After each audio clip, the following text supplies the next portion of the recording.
Hi guys, today I'm going to be reviewing this beautiful stainless steel faucet.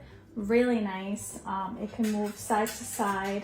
That way you can get the whole sink.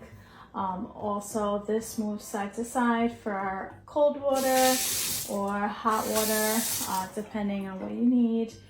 Then you have the handle that it's a one click. So you got that, and then it'll spray.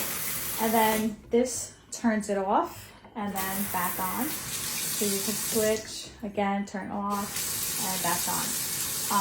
What's really nice also, it's got a weight that pulls it. So you can clean this and then it'll spring back up, which is really nice.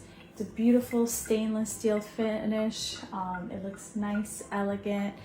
It does come with a plate if you want to put it, but as you can see, you don't even need the plate if you don't want to. In certain sinks, it looks better without the plate, but it does come with the plate if you wanted to add that.